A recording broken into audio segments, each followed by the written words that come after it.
एक लड़का था दीवाना सा, वह एक लड़की से बहुत प्यार करता था, लेकिन परेशानी यह थी कि वह लड़की अंधी थी।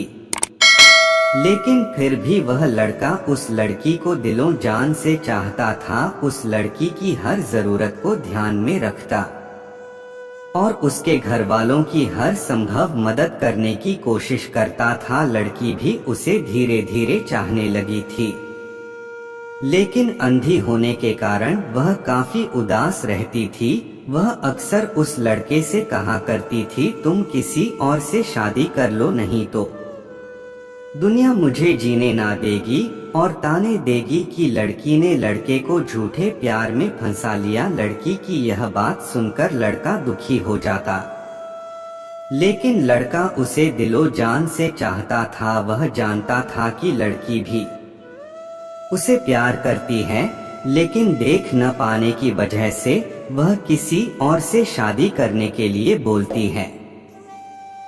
एक दिन लड़के ने उस लड़की की आंखों को ठीक कराने का दृढ़ निश्चय किया और एक बहुत बड़े हॉस्पिटल में आंखों के डॉक्टर से उस लड़की की आंखों का चेकअप कराया। चेकअप के बाद डॉक्टर ने लड़के से कहा, यह लड़की फिर से दुनिया को देख सकती है, बशर्ते इनको कोई अपनी आंखें दान कर दे।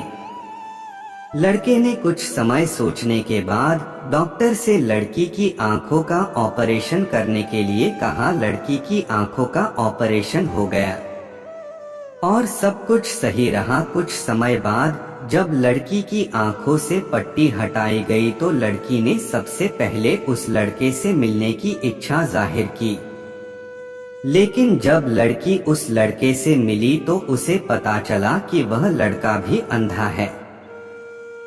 लड़की का दिल बैठ सा गया। उसने न जाने क्या क्या अरमान सजा रखे थे उस लड़के के प्रति, जो उसे एक पल में ही टूटते हुए नजर आ रहे थे। लेकिन उस लड़की ने अपने सभी अपेक्षाओं पर पानी फिरता देख किसी और लड़के से शादी कर ली। जब यह खबर लड़के को पता चली तो उससे यह बर्दाश्त ना हुआ और वह बीमार रहने लगा। एक दिन उस लड़के की एक रोड एक्सीडेंट के दौरान मौत हो गई। जब यह खबर लड़की को पता चली तो लड़की जोर जोर से रोने लगी। तभी उसे एक अदृश्य आवाज सुनाई दी, तुम मेरे दिल को तो संभाल न सकी, कम से कम मेरी आंखों का तो ख्याल रखो और रोना बंद करो। लड़की को यह आवाज कुछ जानी पहचानी लगी। लड़की को समझते देर न लगी कि आवाज उसे क्यों सुनाई दे रही है। लड़की फूट फूट कर और जोर से रोने लगी और अपने आप को कोसने लगी। लेकिन अब क्या हो सकता था, बस यह कहानी एक अंधा इश्क बनकर रह गई।